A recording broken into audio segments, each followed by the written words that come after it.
امروز داشتم شهادت یک خانومی رو مطالعه می‌کردم به نام هاریت که احساسش رو خیلی قشنگ و صادقانه بیان کرده بود و میتونه این احساس برای خیلی از ما آشنا باشه. هاریت اینطور نوشته، پرینتش گرفتم که براتون بخونم. هاریت نوشته که من دوست داشتم که دوست داشته بشم و به دنبال یک شریک زندگی میگشتم، اما در این مسیر با افراد نادرستی ارتباط برقرار کردم تا اینکه متوجه شدم خداوند خودش میخواد قلبم رو با عشقش پر بکنه. و اینطور ادامه میده: چند سال پیش من بسیار درگیر پیدا کردن یک شریک زندگی بودم.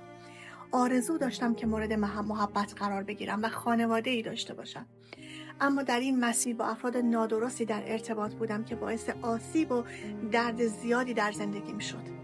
اما خدا رو شکر میکنم که عیسی مسیح من رو از رنج‌ها شفا داد و از تمام دردها و غم‌هام آزاد کرد. متوجه شدم که خداوند خودش میخواد تا من رو با عشقش سیراب بکنه. من نمیخواستم هیچ چیزی از آنچه او برام در نظر گرفته دست بکشم. به همین دلیل در تمام فعالیت‌هایی که سازماندهی میشد، از جمله کارهای خیریه، بایبل استودی ها، سفرهای بشارتی، میگفت شرکت میکردم و از همه لحظاتم لذت میبردم. با تمامی سختی هایی که گذراندم بسیار خوشحال بودم. او همان کسی بود که مرا دوست داشت، عشقی رو که سالها منتظرش بودم. او از من مراقبت میکرد و من همه نگرانی هایم رو به او سپردم. به خداوند گفتم خدایا من از این وضعیت راضیم، تو تنها برای من کافی هستی.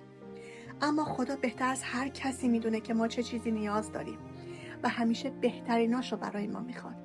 میگه یه روز متوجه شدم که نسبت به آنتون که یک همکارش بوده تو محیط کاری به اون احساس پیدا کرده، اما میگفت من هیچ کاری نکردم و اجازه دادم که خداوند خودش دست به کار بشه و خداوند ما رو به هم رساند و اکنون نزدیک 10 سال هستش که ما با خوشبختی داریم با هم زندگی میکنیم و 2 پسر فوق‌العاده داریم.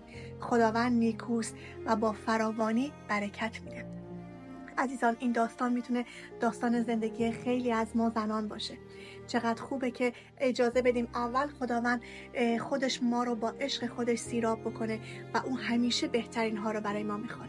آرزو میکنم به نام مسیح که تک به تک شما عزیزان از عشق خداوند سیراب بشید و او خودش شما رو به اون شریک زندگی و آینده ای رو که براتون در نظر گرفته هدایت کنه و در اون مسیر قرار بده.